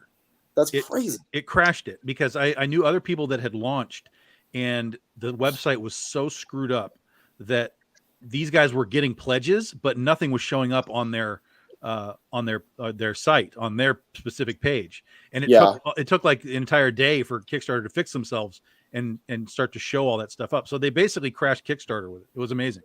Yeah, exactly. Amazing is the perfect word, because that was just unreal. And believe me, we know where we are on the food chain. We definitely understand, hopefully, what we think our fans want, what the appeal of our stuff is and everything. And of course, broadening the fan base is always in our mind and as a goal and everything. But we also want to make sure all the fans that have been with us for 20 years plus are taken care of. So he did that amazingly, and all we can do is try to make sure we improve every time we do a new campaign. Yeah, I mean, we no one can compare themselves to anybody else. Like, yeah, we can't compare ourselves to Polito or whatever. I mean, everybody's methodology is different. Everybody's fan base is different. But the as long as you understand that the opportunity is there and how to use the opportunity, those are the people that are going to figure it out and be successful. Like you've done now with this. This is your fourth campaign. Third campaign. No, third fourth. Campaign. Didn't you do 2 books?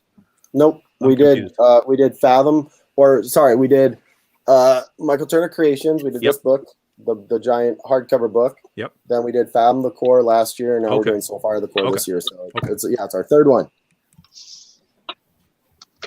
Vince has done a couple separately that he's done, but no, for Aspen, Michael Turner Creations was our first one. Fathom the Core was our second, and this is our third. So and yeah, man, believe me, I am beyond ecstatic with the turnout and the response and how well we've done. Because as you know, your heart's pounding before you click that button. Because how many people are going to pledge? 5 people, 10 people, 1,000 people. You know what I mean? Like you don't you have an idea and you hope it comes through, but you never know until it actually starts transpiring. So for us, for me, that building up to the campaign is always the biggest part. And then once it launches, I'm like, okay, we have a good plan in place. Let's follow through and execute. And what happens. It's always funny. I'm always more nervous pre something happening than when it's actually happening. Like when me and Mark play football in our league, like before the game starts, I'm always like, oh my God, I hope we play good. I hope da-da-da-da. You know what I mean? And then when the game starts, I'm like totally calm and I'm totally fine. And it's weird, but it's always like pre, and then when it's happening, it's like, okay, like all I can do is my best to make sure we execute and follow through and get it done as good as we can. So I don't know, my mindset is always just in a different spot while it's live versus pre-live. You know what I mean? Oh, I totally get it. Yeah. Oh yeah. Because now it's like, okay, thankfully, knock on wood, we're doing good. Let's follow through and keep going and get all this stuff up and execute well and just hopefully hit a good number. So zero complaints because it's been pretty awesome. And yeah, learning all the intricacies, I think, has been probably the biggest thing with because for us, for our first 2, we used CrowdOx, which was great. But obviously CrowdOx was bought by BackerKit. So now it's all BackerKit. So for us, I don't know which one you've used or if you use somebody different, but Tom, but for us now it's sort of relearning some of that and going through it again. We had a huge conference call the other day, got a lot of intel on it. It was pretty cool. Got some really good instruction on how to really use it to our advantage in a good way for the fans and everything. You know what I mean? Mm-hmm. So yeah, I've always used BackerKit. I never even did the CrowdOx. I remember CrowdOx was happening and there was talk of people moving over there and some people did. And, but I was like, you know what? The system works for me. And so I'm just going to stick with it. And turns out it all came back around. So I was fine. Exactly. Yep. Yeah. And actually the interfaces aren't greatly different. You know what I mean? They both serve the same purpose. It's just different ways. So now it's just us. And thankfully, the biggest thing, I was like, thank you. Being able to port over stuff from CrowdOx to the BackerKit, because I'm like, oh man, do we have to build all these products from zero again? So, because I think we have all in all over 300 products in the CrowdOx. Not that all are active, but basically over 300 unique SKU items, right? So I was like, oh, no, do we have to add all that in by hand again? But he's like, nope, all of it will port. So I was like, woo, that's good. That was a big relief. Yeah, it's time consuming. Yeah, it is. It took weeks, like literally weeks, the first time to do all that stuff right. You know what I mean? So just think of all the character building it would have been. No, too much other stuff. I don't need any more character building for SKU numbers. The first time was good. I got my experience. I got my experience spread. round 2, I wasn't looking much forward to it. So I'm happy that all we have to do is build anything new, which is of course expected anyway. So that's okay. So, but yeah, it'll be good. So yeah, that's basically this coming week is getting all of that built and finalized. That way we're ready to go in April. So we don't have to rush and try to get it all done. So right. So I was gonna show you. Yeah, I was happy when they finally started moving over, because before, I don't know when you started, but there was a point where on Kickstarter, whenever someone did an add-on, it didn't exist in the back end. It was just, here's some extra money and then we'll figure it out later. And then finally Kickstarter fixed that so that you can do it, and then Backerkit ported in those add-ons, and I was like, oh my God, finally everything's talking to each other. This is so much better now. So it's taken time for all these guys, these crowdfunders, but it's coming along. Agree completely. I think with each time we run a campaign, there's been massive, like not kind of upgrades, but massive upgrades, which have really helped. Because you're right, man. When the Michael Turner Creations came out 2 years ago, every single thing was just, oh yeah, add on an extra just $40, $80, whatever, and we'll keep track of it. And yeah, it was a lot. That was pretty daunting. And then last year during Found the Core, it was partial, where okay, certain things were able to be added on and recorded, but you still needed to add an extra for something. And now it's just you can mirror the whole tier level campaign portion into your add-ons if you want, and have everything in there plus whatever else you have, and it's way more intuitive, and it works so much better, and it brings you that drop-down menu, and it's very concise, and it has hugely eliminated all of those questions for the most part of how do I get this, or how can I add on an extra of this, or something to that effect. That's been huge, I think, because that was honestly probably 90% of the questions during the first campaign was how do I blah blah blah. Now with this campaign, that part's really cheap. What's up? No, you're good. The one thing, the only one thing, and it still is driving me back crap, is on Kickstarter when you make a pledge, not a pledge, when you make a tier, when you're done, you have to basically duplicate it to make it an add-on. And what I wish they would do is when you make the tier and the tier is done, they should just have a little button that says make add-on, and just exactly. I do know what's hilarious. I told him that on the conference we had 2 days ago on Friday.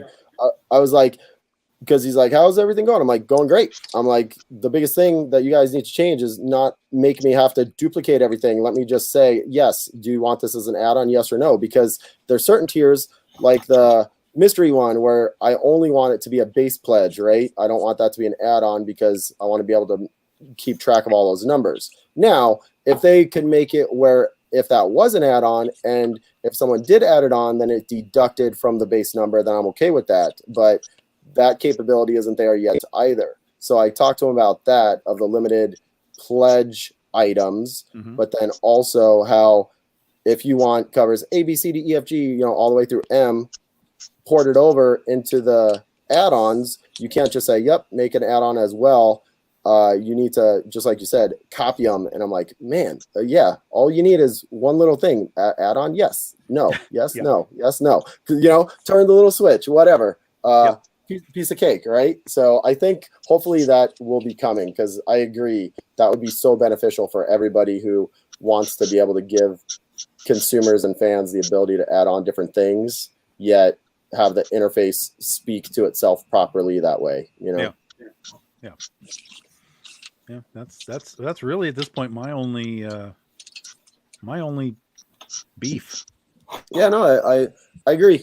Each time it's getting better, which is fantastic. So that's pretty cool.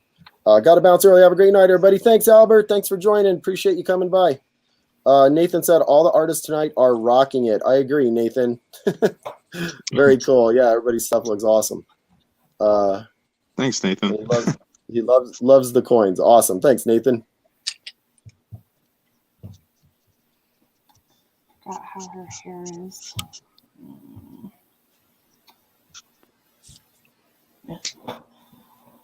Marissa's catching up. Yeah, Yeah, but catching see- up. No colors or inks tonight, just pencils. Yeah, but in her defense, if she had the other hour back, she would be right on par Oh with yeah. everybody. Oh, for sure. Oh yeah. Yeah. That's how it works to my advantage. Exactly. Yeah.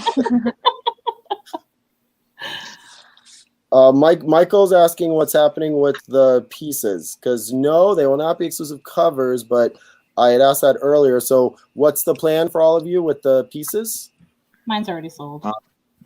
Oh, Yours is sold? Okay. Yeah. fancy. Wow. I always put mine up during or after the show, so just can DM me on Facebook, and Okay. that's for CB. Yeah, that's for CBs. And then what about you, Ryan? Oh, yeah, I had he him. That's my fault. I had him on mute because they were talking. There we go. No, it's fine. But he said his always go to his live shows or something, right? Well, if somebody's interested, they can message me for it. That's cool. Okay. Yeah. So yes, so hit up everybody individually. Oh, you muted Shannon. That's what you did. Yeah, you guys were talking. So I was making sure that the boss lady agreed that I could do my own Soulfire variant, like we used to do. Yep. She looked at it and she said, "Well, yeah." Oh, cool! I'm excited. The Falcon one turned out really nice. Your last one. It did. It turned out really cool. And I'm gonna have to look because I don't know if you ever invoiced me. What? So, I'm gonna look. You know how much interest on that is now? Well, that's your fault. I'm only kidding. Take it up with your account. You're right. I probably spaced. I'm sorry. That's my You're fault. okay. I mean, I'll I know definitely I take care talked for to you anyway, so I wasn't like I know you know as soon as you send one, I'll pay it. Yeah. Sorry, buddy. That's on me. Yeah, I gotta get a clean slate so I could do the Soulfire. Awesome. Yeah, actually, I owe a few people some invoices. That's my fault. I've been so busy the last month or two with not only just getting all this stuff ready, but some other stuff that we have going on. So, Well, yeah, that's why I wasn't hounding you. yeah, no, I appreciate it, but sorry, I will do that though, so that way You don't have money? You have to the Aspen book. The reprint? Uh-huh. Holy crap! Sorry, Shannon. That's on me for not sending the invoice. You know, it's not like you guys aren't busy and stuff. So Yeah, but I like to pay people. I She's appreciate weird. that. She's I'll weird. get it for you. Yeah, call me crazy, but I like to pay people their money. Like, shame on me. That's usually appreciated. I mean, I can,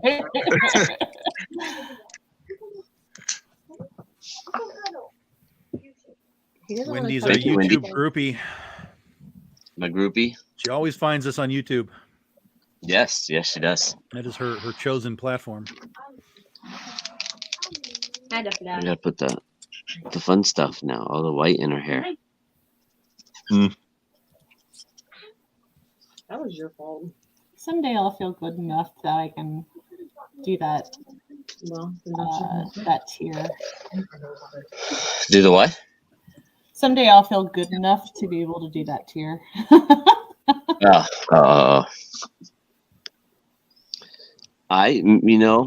Frank, do you remember that in Hawaii? What, The first time I did the exclusive? in Hawaii? Yeah, when I Yeah, with the- talked to you about it in Hawaii. Yeah. It literally, like, I had talked to multiple people because I've been doing retailer variants for so long with everybody else. And I remember being in Seattle and talking to Campbell about it. And he goes, yeah, I just started doing this because I asked. Most people don't ask. And the first people I asked was Frank. I was like, so Frank, can I do my own cover? Like, I'll pay for I want to do it myself. Yeah, dude. It's always been something we never, I guess, proactively put out there. But anybody who always wanted to do them, we were like, of course. You know what I mean? That's just awesome that people wanted to do them. So now it's grown into its own little thing, of course, with adding them to the campaign because so many people have been like, Right. what? I didn't know I could do a cover on this or da-da-da. So it's been pretty cool because a lot of people have hopped on to get them done, and there's been some really cool covers. So it's awesome. It's good for everybody, I think. So it's pretty cool. What type of parameters do you have for that kind of thing? Like for the exclusives? Well, on the campaign, we have separate deals where if somebody just wants to do them on different books that get published, but right now we made it just super easy on the campaign where it's just flat $600 plus shipping and you get 200 copies of your exclusive. That's pretty close to what you guys do normally. Yeah, pretty close. We don't vary it too much. There are people that will be like, oh, well, can I get a olive oil version of it or something? And then of course I upcharge that just to whatever the price is it for that or something. But we don't really fluctuate too differently with any of it. We try to stay pretty true with everybody's deals and everybody's covers. That way we don't play favorites with anybody. Honestly, we just try to be fair with everybody. Absolutely, which you guys always have been, and I can't even tell you how appreciative most of us are. So that's cool. Thank you. That's very cool. Doing the exclusives, it's always fun seeing everybody turn their stuff in. And yeah, you're right. I remember that now with us talking about that. That was fun. Yeah, I was all excited, man. Just because it's literally like at the time, it was only retailers doing variants. Like artists weren't doing their own things yet. Campbell was the only one that had, his own Marvel variants and stuff. And I was like, well, why can't I got money. Why can't I do that? Yeah, exactly. No, agreed.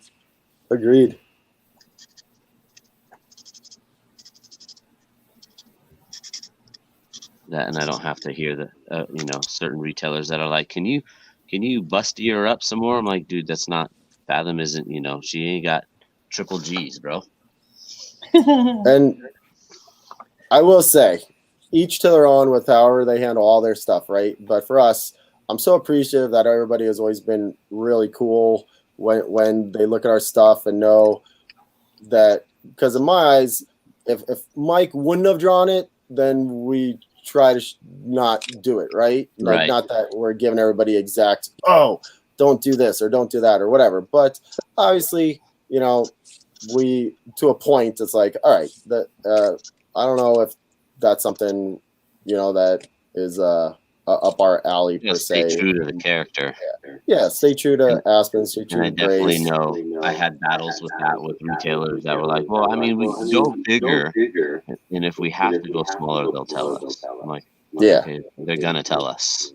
Oh, dude, we had that happen. I'll tell a story quickly on one of our DC books when we were doing our JLA covers, and Mike did the triple cover for JLA with Power Girl. Oh, yeah. And I don't know if you guys remember, he was looking at all the reference and he's like, okay, she's supposed to have really large breasts. So he drew them very large. And when we turned them in, I'll never forget, they were just like, whoa, this is way too big. You guys got to change this. So it was already drawn and done. And so Peter cosmetically fixed it. And so that's why whoever bought the original art to that, I sold it years ago. But that version is the only version that exists where she's way more endowed than what she is on the cover. What she normally would in the book. Yeah. So, believe me, totally get it. But yeah, they were just like, I've learned with DC, it depends on what editor you have. Yeah. Because some people, like, I'll get one editor and they're like, yeah, this looks great, go for it. And then I'll get another editor like, she really doesn't have that big of boobs. And I'm like, I just drew the same cover for so-and-so, and this is the same thing. And they were like, yeah, that's awesome. Go for it. That's funny. Yeah, you're right. Definitely depends who it is that you're working with for what level of allowance you're given, right? I went off your last issue. I just bought it last week. Trust me. This is what she looked like in the book you published. Yeah. Yeah. Well, thankfully here, you work with me and Vince and everybody, and we've always tried to keep this same outlook with everybody. Oh yeah, without a doubt. You guys are pretty straight on, hey, fix this, tweak that. This looks good. Well, regardless who the artist is, we've nobody. We're always like, yep, that looked great. You did a good job right off the bat, or just do me a favor, tweak this, or da da da. And everybody's always super cool about it. So I appreciate that because we've always worked with some really cool people. You know what I mean? I feel silly for asking, but what color are her eyes? They're Peter. They're always like a hazel green, Yeah. Okay. greenish. Thank you. Because aspens are like the periwinkle blue, and then Grace's are like the hazel green. Yeah. If Peter does it, it almost looks more towards the green. Yeah, Okay. yeah, you're right. Thank you. I use like the aqua greenish. Yeah, All of these pictures I pulled off Yeah, of the internet are very fuzzy. Yeah. yeah, I agree with Michael. He says, "Nice design choice, April." Ooh, thank you. But yeah, Rhodey's pieces look really cool. Thank you.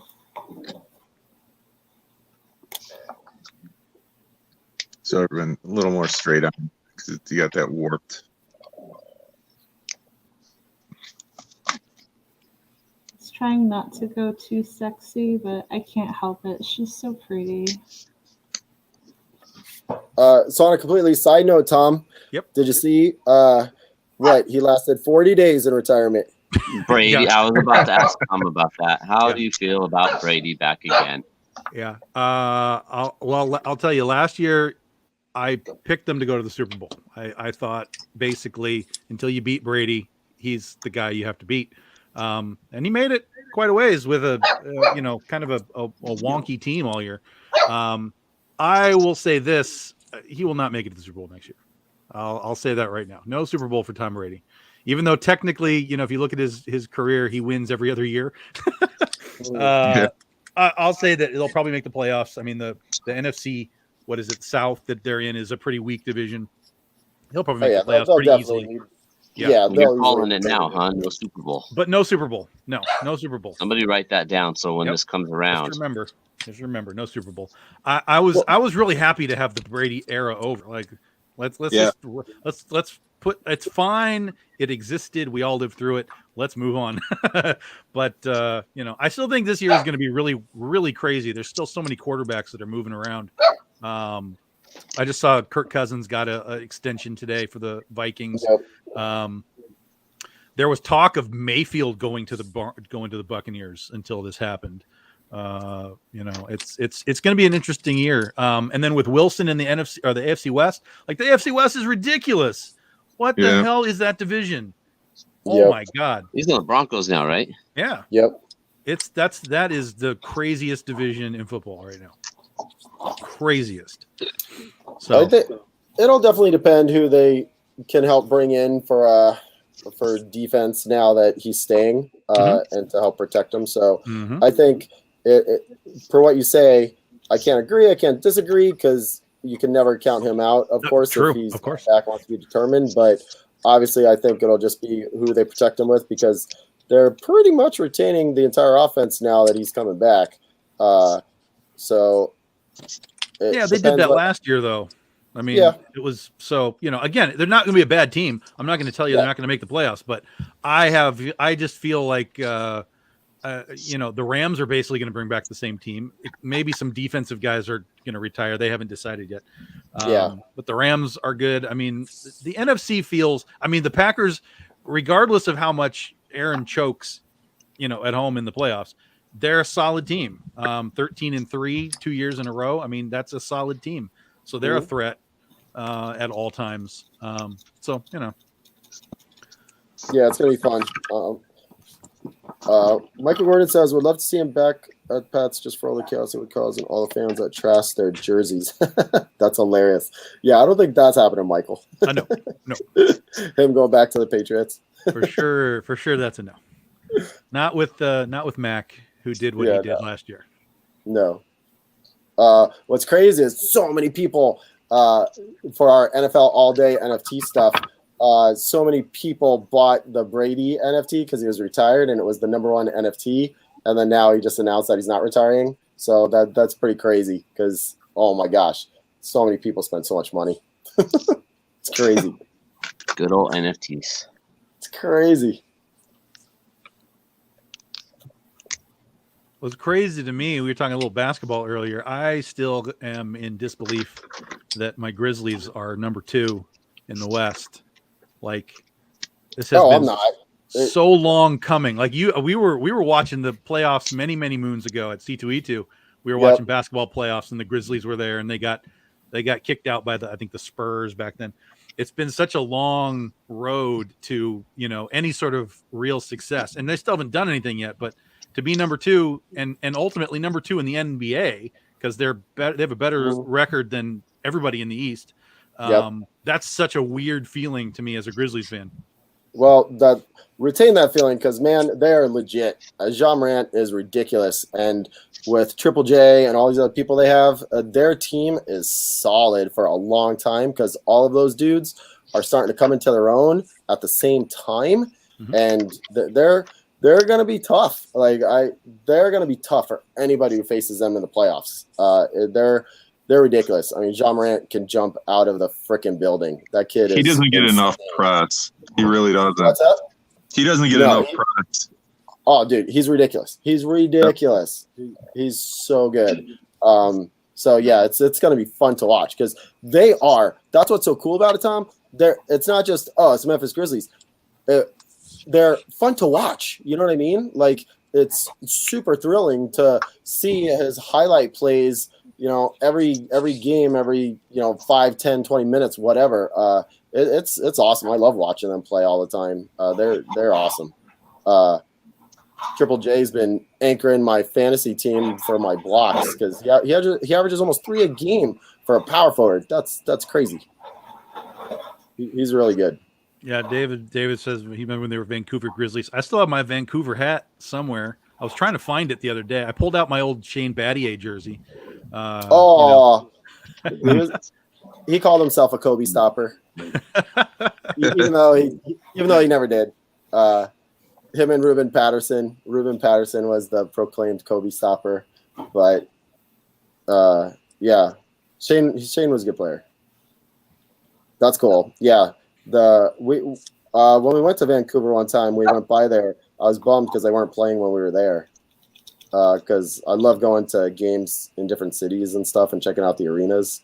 But yeah, I wish I could have gone to a game when they were actually in Vancouver. That'd have been cool.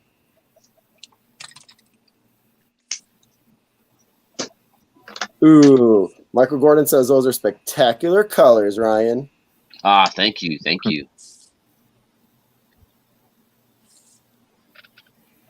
It's one of those characters, especially with Frank on. You don't fudge up. Yeah, that was when we had Joe Benitez on for Lady Mechanica, and Ryan was like, "We got to make sure we do this right." Yeah.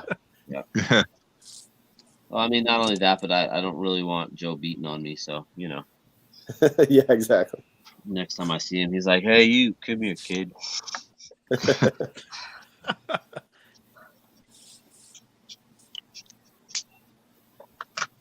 Well, we only got a handful of minutes left here. Anything you can tell us Hollywood-wise before we bug out? Yeah. What time do you end at? Basically 11. I mean, we can go as long as we want, but generally we do 2 hours, so we're coming up on cool. that. Okay. That realm. It's been 2 hours already? Yeah. Oh my gosh. All right. That's crazy. I know. I love it though. It's been fun hanging out and talking and everything. I didn't even realize it's been 2 hours. Okay, so the question was Hollywood stuff. So I can tell you everything with Fathom and Soulfire is still in the works from what we announced before, because David Mizell is still wholeheartedly pushing and getting all of our Fathom Soulfire stuff going. And this is for like an animated thing, right?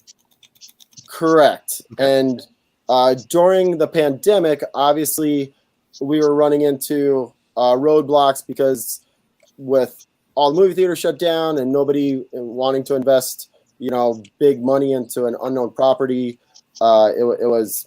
I take that back. Not an unproven property, right? Because we've never had a TV show or a movie or something before, so right. It was just difficult for any of the studios to plunk down the money that we were going for. So there's been a shade of a pivot. We're still working on all of that. we haven't announced anything. Still animated is what we're going for. We have tons of stuff that we worked on with Weta. They got a lot of stuff done for us, which was very cool. They're pretty amazing, and everything that got done is damn awesome. And so we'll see. This year, we should be having some announcements probably right prior to Comic-Con, I think. We're gearing up for something end of spring, early summer. So right around then. It's not set in stone for that, but coming out of the pandemic, we just were laying low for a little bit with all of that because, even now, getting back to movie theaters isn't exactly the same. I mean, Spidey and Batman have been bucking those trends, obviously, because of people just wanting to see that stuff. But still, it's not nearly like it was before. So we'll see. You still have the options like, Invincible is on Amazon and stuff like that. I mean, exactly. Is that kind of stuff an option for you guys too? Yes, definitely an option. I don't know if it's the number one option because he has a few different things in play. But I'll take that back. Not that it's not number one. It's just that is one of a couple, and he's going in a different direction right for this moment. Sure. So all of that is in play, and it's all super cool. And yes, whether it's a live action thing or fully animated thing or something on a streamer, something is coming down the pike very, very soon, which I'm really excited about. Can't wait to finally be able to talk to people about it and have people be excited and just kind of increase Michael Turner's awareness for the properties that he created and everything. So that's what I'm looking forward to the most. But yeah, so COVID, obviously no fun for anybody, but we still kept working, got a lot of stuff accomplished, and now that things are starting to hopefully come back to life better, or just more so, we should have something probably, like I said, end of spring, early summer to announce. So that would be the 411 right now. Yeah. In the meantime, we're finishing up this campaign, getting everything prepped to make sure this goes well, and then announce what's next once this finishes up, and then push into the 20-year anniversary for next year. And there's 3 or 4 massive surprises that we have in store for people that it's been a long time. So it's been a long time, 20 years. So we have some good stuff planned, I think. And all of that will start to come to fruition and start getting announced later this year because we got to make sure it all gets prepped and worked on. And we got to make sure this schedule works. It's a lot. And even though we have a lot of good people working on all this stuff, it's still a lot of work to get done. So we'll see. We're getting through it though. So good. Awesome. David was asking about everybody's social media. So why don't we just run through here because we got a lot of new people watching us. So Ryan, give us your socials. The easiest one of mine, it's through my Facebook page. It's Ryan M. Kincaid Art. And I believe it's actually, if I'm right, Ryan M. Kincaid Art. Because that way, either I'll get the message or one of the girls get the message, and it's instead of waiting for me to actually open my messenger. Cool. CB, what's your socials? Where do they find you? My easiest is on Facebook as well. Just CB Zane. I got a couple of other Facebook pages for Into the Suck and Scorpiana and Outpost 426 Studios. But yeah, the easiest is just right there on Facebook. And April's is already sold, but April, give them your socials too.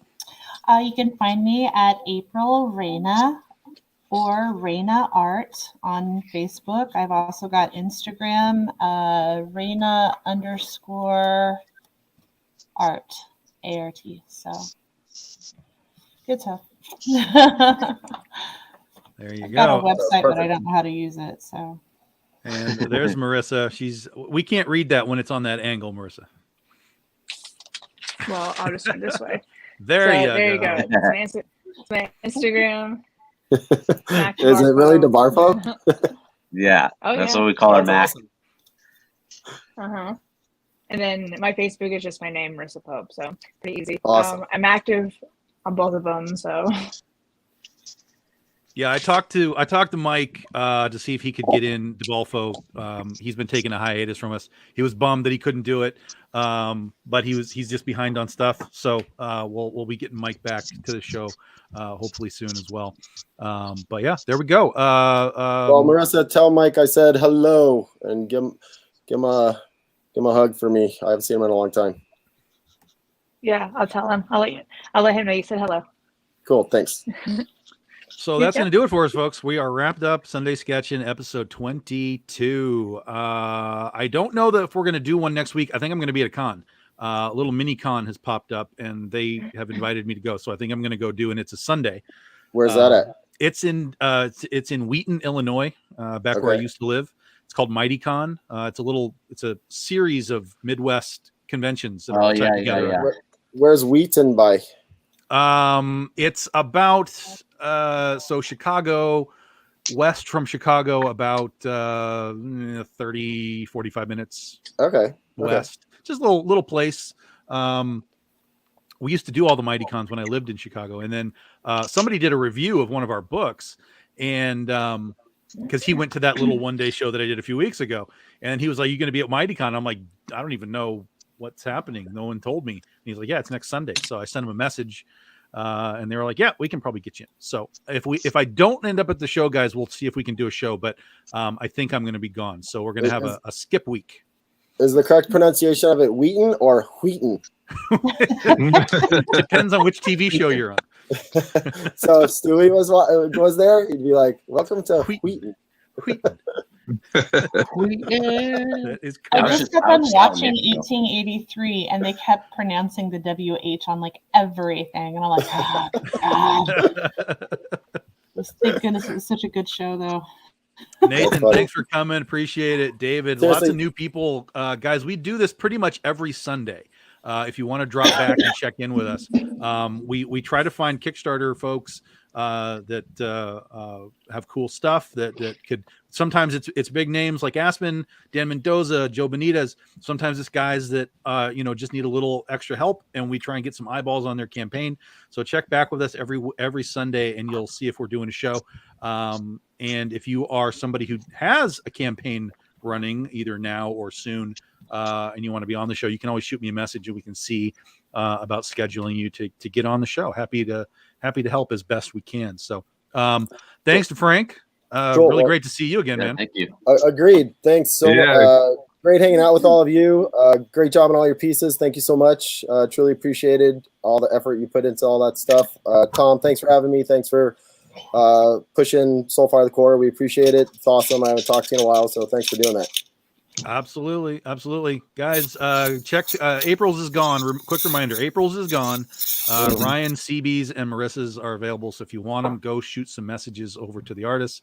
Get that art, and then we'll see about making an announcement for next week. But for now, we are all done. Thanks to everybody for being part of this, and we'll see you next time.